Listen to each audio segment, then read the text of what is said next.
What's up? You're listening to Boss FM on Unmuted. Next, it's a brand new day and it's a brand new interview with our up and coming musician Samuel Prather. How are you doing today? Doing well. Can't complain. Okay, well, before we get into some of the amazing things you've done live and composed in the video series that you have on YouTube, I'd like to start the interview just saying thank you for coming on. Are there any new things that you're going to be getting into the next couple of months that our listeners can tune into? I have a lot of stuff going on at any given point. I've definitely never been accused of being sedentary. I think, well, one of the things I'm working on is a documentary with Aaron Myers. We just released his record for Grammy consideration, so hopefully we'll be able to make it into that category. That'd be nice, but also we're working on a film to kind of back up the album, which kind of goes to some of the details of his life. I'm working on another documentary film that I both scored and directed, and that one's just kind of the history of DC and how the revenue bond program kind of helped DC come back from some financial pitfalls. I'm working on a new record. I'm always working on a new record, but that's, it's a lot of stuff going on. So, just go to my website to kind of keep track at least of when I drop the things that I'm talking about. Speaking on the new on the new record, what's the foundation? What elements from people who may have previously been popular in music? What's your foundation for your new record? The foundation for my records is always just being inspired by things that I've heard. I mean, we're all just kind of conglomerates of the music that we've listened to coming up in our experiences. And so it's just my experience now being, a little older, a husband, father of four,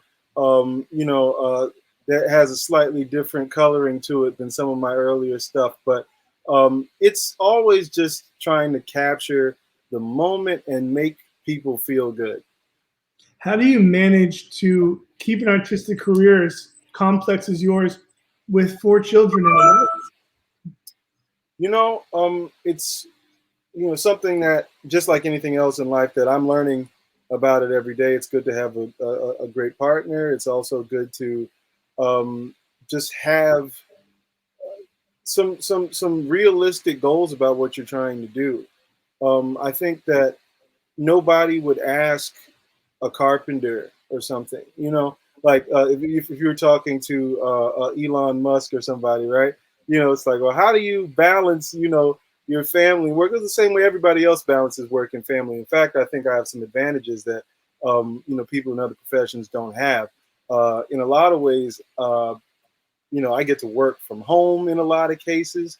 So, if I need to wipe it behind or put, whatever daddy duty I have to do, a lot of times I can just, hit mute on whatever I'm doing or who I'm talking to and kind of like deal with it and then come back to work. So it works out.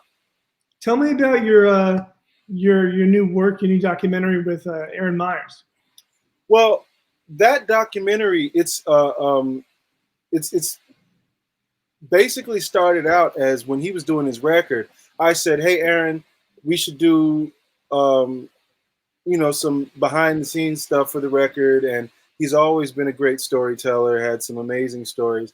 And I realized very quickly that this is a movie. I was just talking to him about some things that, he was using as a basis to work on the record. And I was like, this is crazy. Like that, we have to do this the right way. And, thankfully, I do video professionally and do, some film, have a little bit of experience in the field. So I was like, I'm just going to, set up, and we're going to just start shooting and we'll see what we get.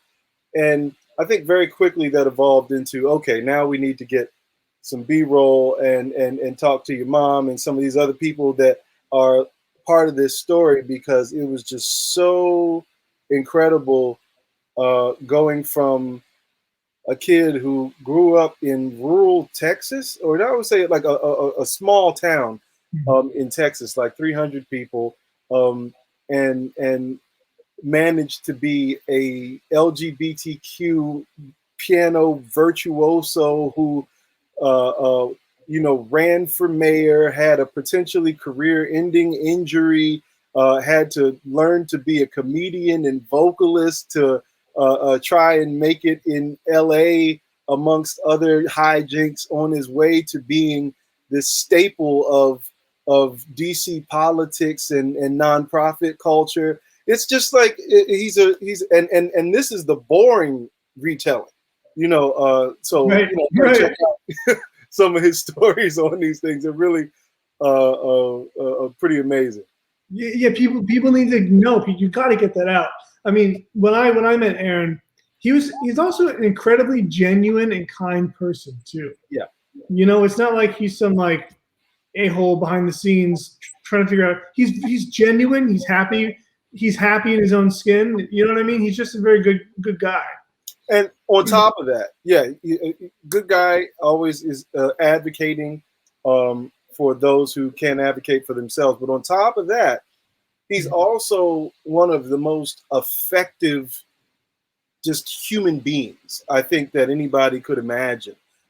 So it's like a lot of times I look at my own thing where I have a whole bunch of different projects in orbit, and I think of myself as somebody who's pretty capable of getting stuff done, but I procrastinate way more than Aaron. If you tell Aaron, this is going on, and we need to do something about it, he's doing something about it like as soon as he gets off the phone with you. Like, it's amazing how quick his turnaround on something is if you express a problem. So yeah, I can't think of many other human beings that I know that are just more get it done and get it done now than Aaron is. Oh yeah, he's got me beat by a long shot, no doubt. But can you tell me a story from Aaron's film? Do you know any? Let's see. I have to be careful and make sure I think about it because not all of them are shareable as yet before we have a conversation with the legal team. I'll say that. Well, if you need to hold up, just let me know. No. I mean, there's some of them that are pretty straightforward. But just for example, being a young black man running for mayor in a small town in Texas, he was tipped off that his phone was tapped. What? By who? So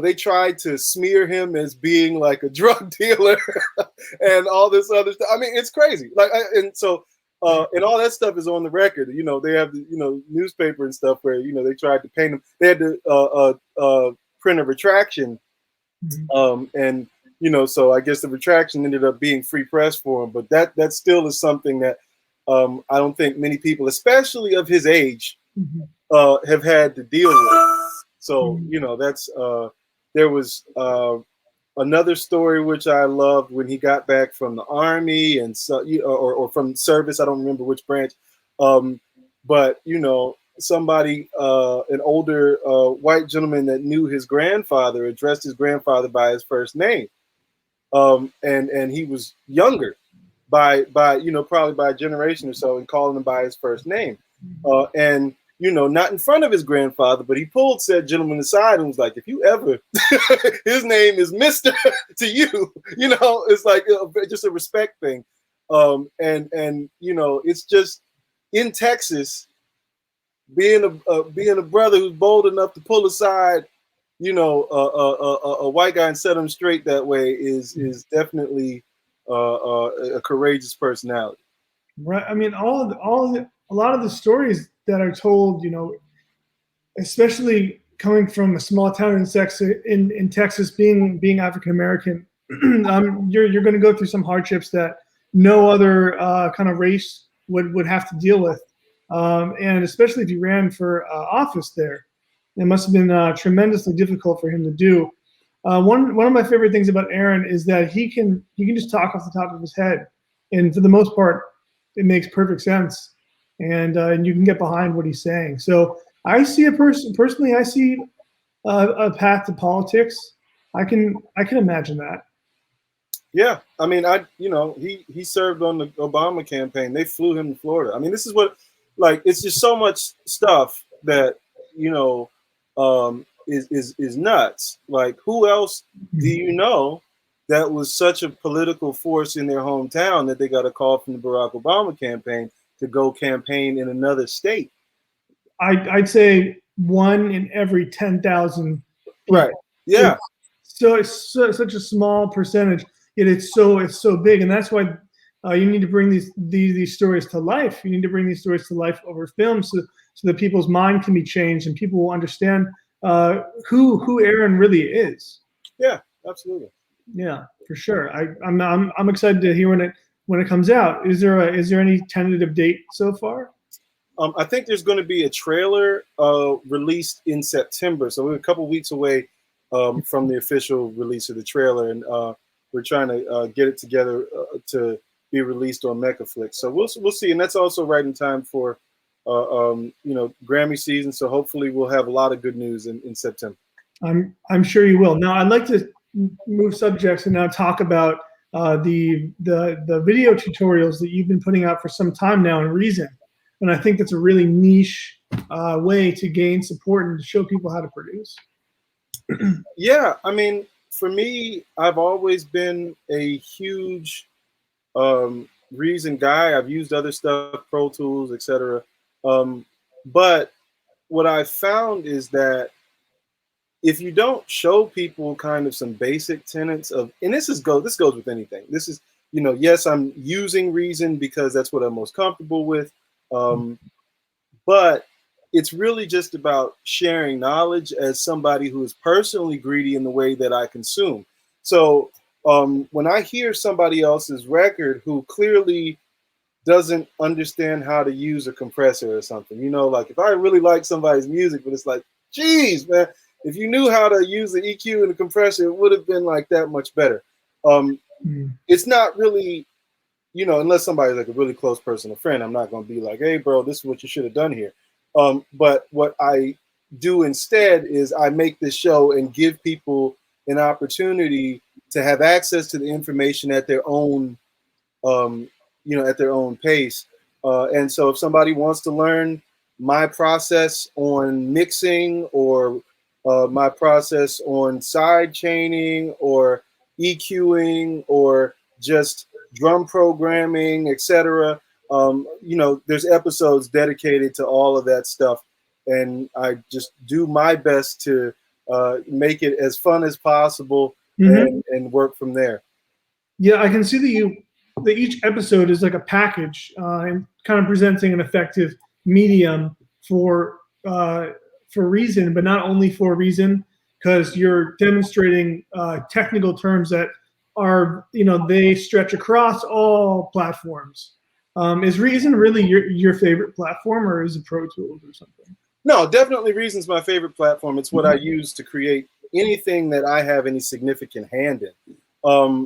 Even when I used other stuff like Pro Tools, I used Pro Tools mainly as a carrier for Reason.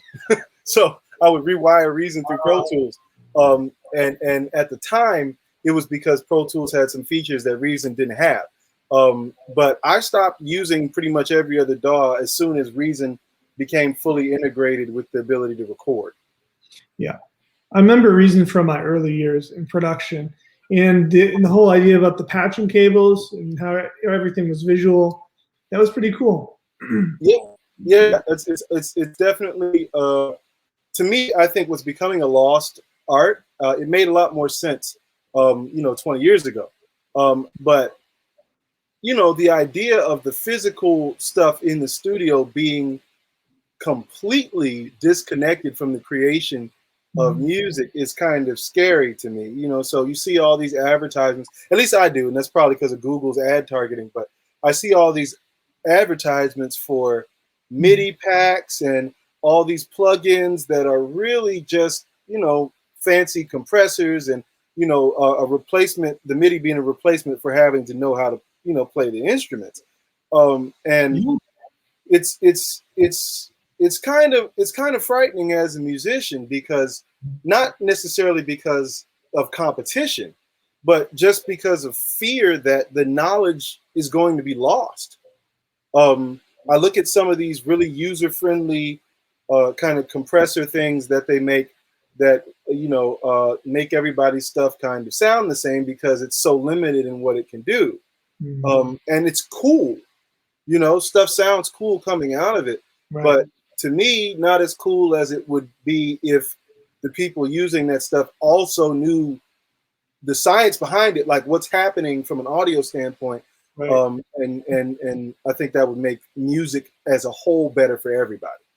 I think that the consumer breakdown is like those who use loops, those who use MIDI samples and loops, and then those who just use hits and like just very particular things, maybe using a drum kit or something like that, but not someone who just takes the whole thing from another source and then loops it. Well, there's an art to all of it. So I have respect for sampling. I have respect for, like, I'll put it this way. People can say whatever they want about each of those levels that you mentioned, but if you're not able to make a hit song in those genres, then you don't understand, the full skill set that's involved, as well as maybe you could. So it's whether it's playing instruments or sampling, there's always stuff that we can take from the people who are masters of it. I just want there to be, I don't want the mastering of instrumental music to disappear in favor of the mastering of another style, which I think is something that we are definitely kind of facing the precipice of, especially when it comes to, Black people being included in it. So that's tell me more about that. Well, I mean, if you think about, the branches of the American Western music tree, right? Most of it starts with the blues, which, came here, by way of slave ship. And so, that sprouted, jazz and soul and funk and rock and R&B, and a lot of Western music came out of that. But if you go looking for a Black rock band today, an all Black blues band today, right? Those things are much more difficult to find, and I think the same is becoming true with everything. I mean, when it comes to soul, hip hop, and hip hop less so because it's the newest of the family tree. But we have a habit of, as a culture, Black culture, we tend to leave the things that we create and leave them to somebody else after a generation or two. Well, they're amazing things. Like the advent of blues that sparked so many different artists in rock. Not just pop rock, but also all these different different kinds of rock and all this in like it's part in everything. Just like how hip hop was brought up based in Harlem from Jamaican music like ska and like dance hall.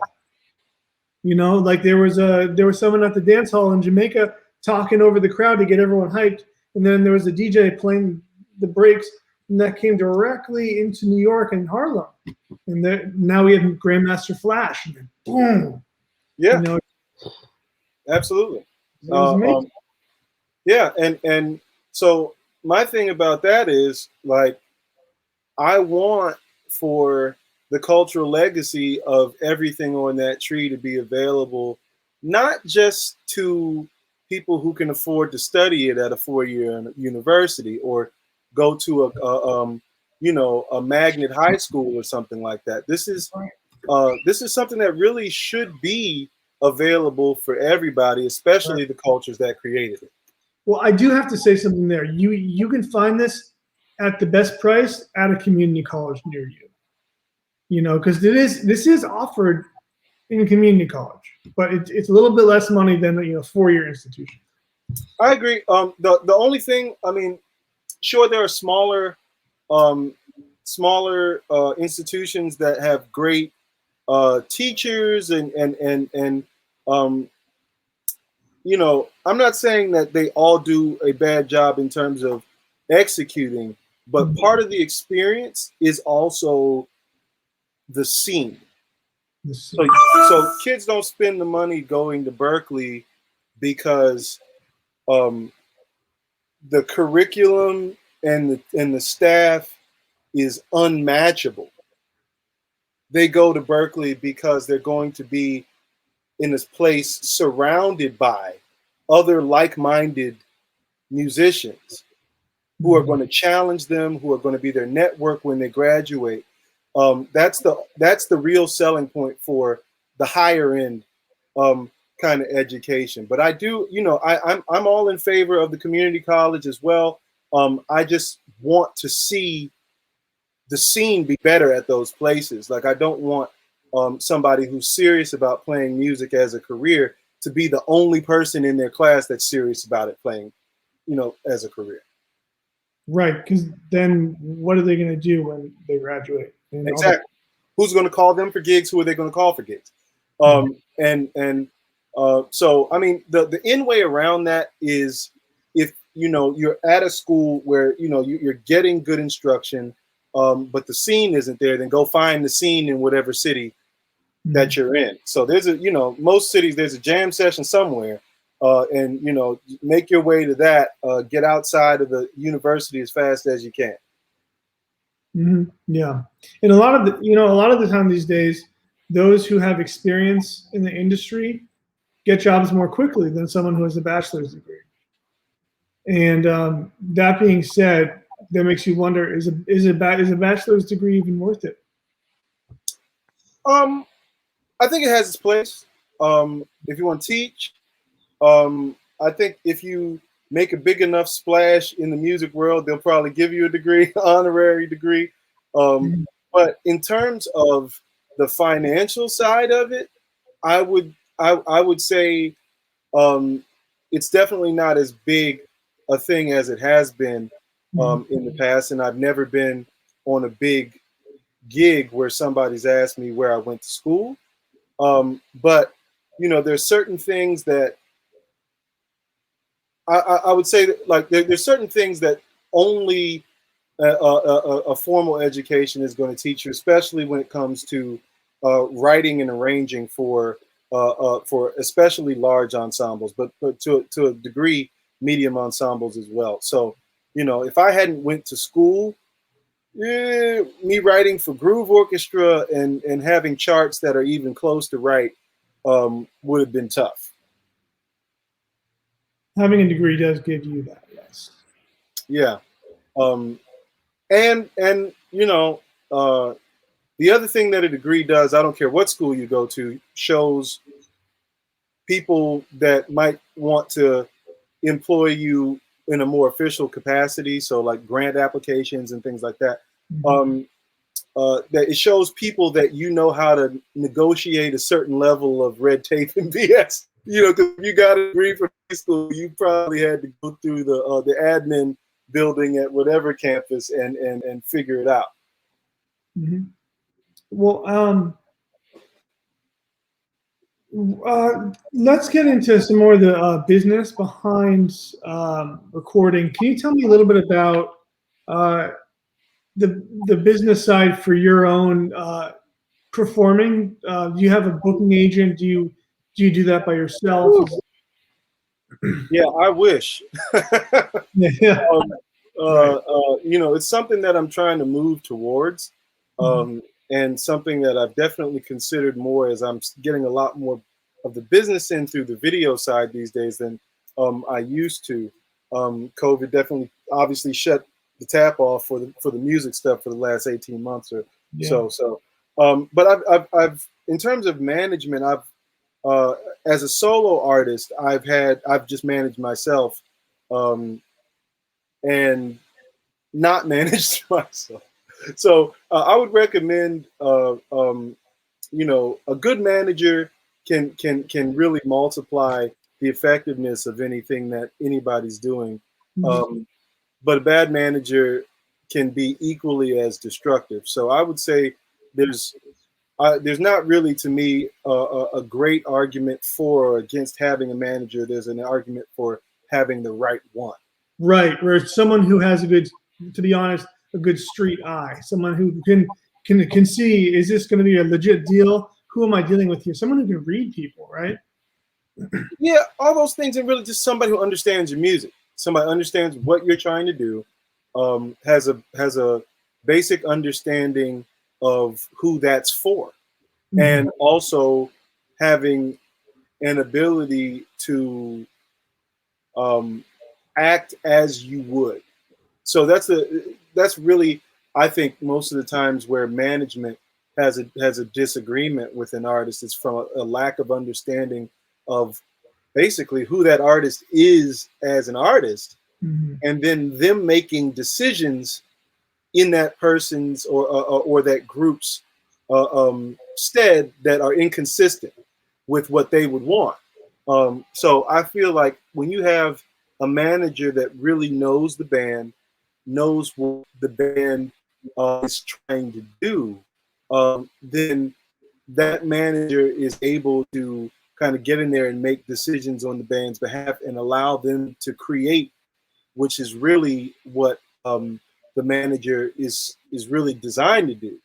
They manage and you create the art. So yeah, I'm still auditioning for that part. I'm sure you could pull some strings and find a decent manager if you really needed to. Yeah. I have. It's on the bottom of a long to-do list. Can I ask you a question? What is it like to be an African American musician in the city of Washington, D.C.? Oh, I mean, I always thought that's great. I love D.C. and I love being a musician. The only thing about being a musician in D.C. that is tricky is how expensive D.C. is becoming. Have you seen things increase recently? It's going up? Of course, it's going up. Yeah, everything's going up. I mean, even like right now, even food is going up. So it's like you can't catch a break on anything. But the other thing about it is that in general, there's this kind of dropping of salaries by inflation, and so I think that a lot of times people don't realize that when they take a gig that's I don't know, you play a restaurant for $1.25, it only sounds good because most of the people doing it weren't around in 1998. When the same gig was paying $1.25 and a movie only cost $5. Yeah. So there's been a long deterioration of what the musician's salary is, and hopefully coming back from COVID will give us an opportunity to kind of reset a floor at some place that's kind of more reasonable based on what living expenses are now. Say, can 150, 200? Can we do something that makes it at least possible for somebody to kind of live in the city that they make music for? I was talking. I had Ariana Halpern on a couple weeks ago. Do you know who that is? No, I'm not familiar. Okay, she's a really, really awesome jazz singer and does all this stuff. But she was telling me about how DC, the actual scene, all the musicians, it wasn't that big.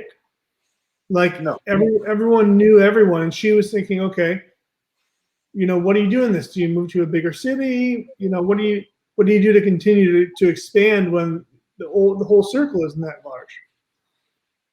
Well, I would disagree with her with the idea that the scene is small.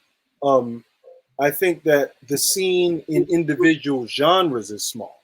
Mhm. And so there are divides even within individual genres. Mhm.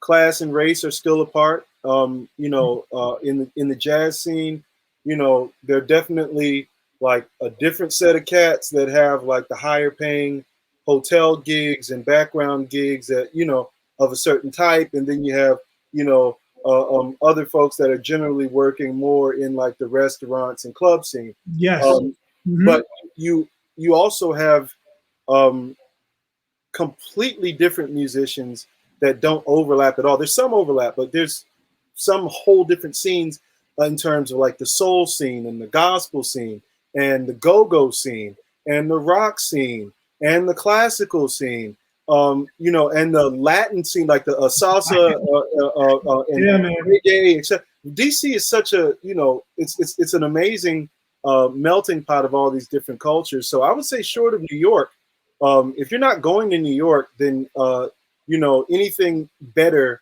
that you might be imagining is just your imagination. It's probably the second best place in the world to be to make a living as a musician. Yeah, you know what? You're right about that. So I was actually at a just like a Sunday concert series in Frederick, Maryland, and they introduced this young woman as the Queen of Gospel from DC, and the crowd, they got really pumped because it was Maybe Shirley Caesar, yeah. Yeah, it was like, so there's still that pull because DC's a big place. DC's got all these politics going on. Like, to be like the blues queen of DC, it got everyone so hyped, and I just noticed that. It's kind of like what you're talking about. Yeah, there's definitely some silos kind of happening. But also the thing about it, I would say, actually, I will amend my previous statement. I said it's the second best place to work as a musician, but I think that's not true. It's probably the best place. New York has better opportunities to get picked up for a tour going someplace else, but there's plenty of musicians who are getting paid much less on their work in the city. So if you're in New York and you're not doing corporate work like weddings, you're not part of like a dance band, you probably are not eating if you're not on tour. So, and when you are in New York and there's a gig that, at some restaurant or something like that, you're competing with some of the baddest cats in your record collection for the same gig that's not even paying $100. I mean, that's the reality of the situation of having that many great players in such a small area. DC is comfortable by those standards. You can make a living being a slightly above average musician who just happens to be dependable, show up on time, knows a certain reasonable amount of tunes, and plays a couple different genres. Like, you can actually eat because of all the government that basically never really turns off the tap of money for all the surrounding businesses. I was just going to say that there really, in my mind, there are two different kinds of musicians. One who their life is depending on whether or not they get that gig. Like, they don't have money to get for the next 5 gigs. They have to get this one, then that one. Day-to-day experience. Those tend to be the ones who show up to clubs, do late night shows. Get drink with the owners of the clubs. Then there are those who go and see the shows and play too, but then they also have whatever it is, finance from mommy and daddy, or they have another job that supports them. Like, there are two different sides to what I feel like the music is in DC. Yeah, there's that, and then you have gigs that people do that are more money related, that are still, they're music gigs, but they're still money things. Like, I think about a wedding that way, right? They want to hear, Whitney Houston sung as close to Whitney Houston as you can do. There's a certain amount of skill that's required, but not creativity in order to do that. So, if you're willing to have somebody else tell you what to play, what to wear, and operate by a certain kind of set of rules, you can make 3 times, 4 times as much as what somebody playing in the club is making, but you don't have any catalog of your own music if you only do that.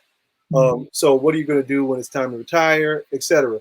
And so it's just, to me, about finding a balance, that allows you to keep the lights on and food in the refrigerator, while at the same time you're pursuing the long game of creating your own music, and also potentially a catalog that might be able to provide a couple ducats toward retire.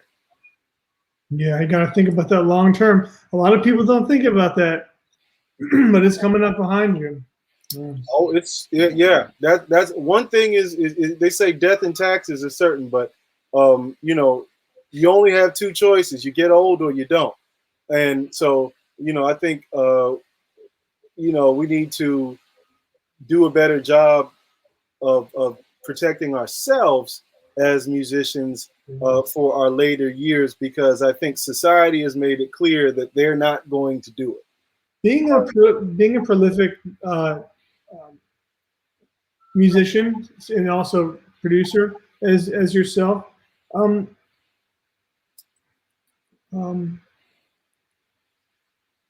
where do you think music is going as far as like streaming and that whole side of things?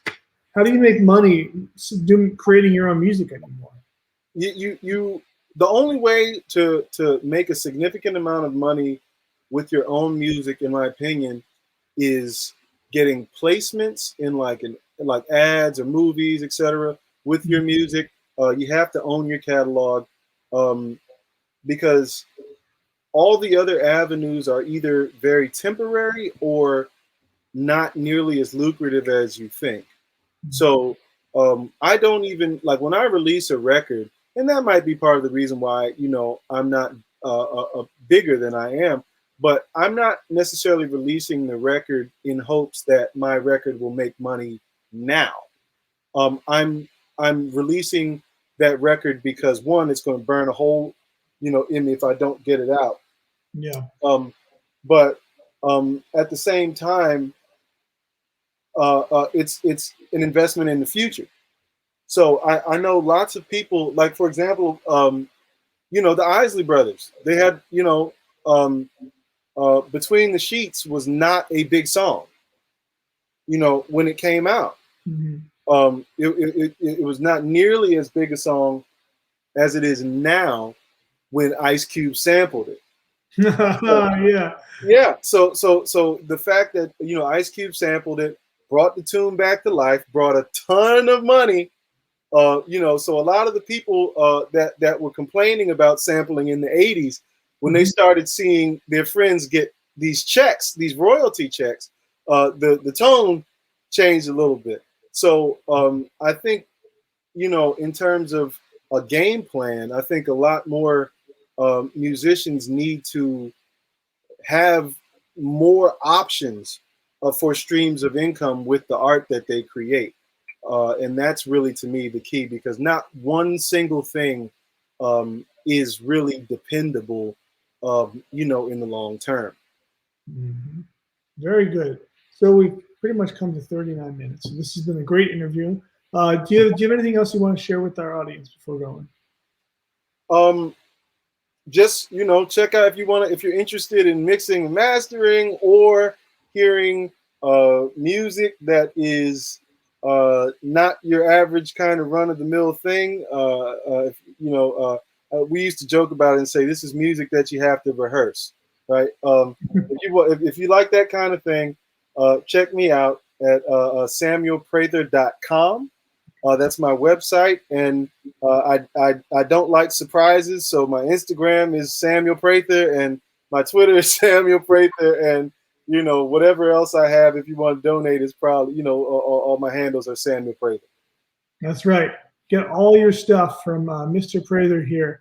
Check out his new videos on YouTube, his new feature film with Aaron Myers coming up, and much else. This is Uncharted on Boss FM Next. I'm Robin Smith, and thank you for listening. Thanks for having me.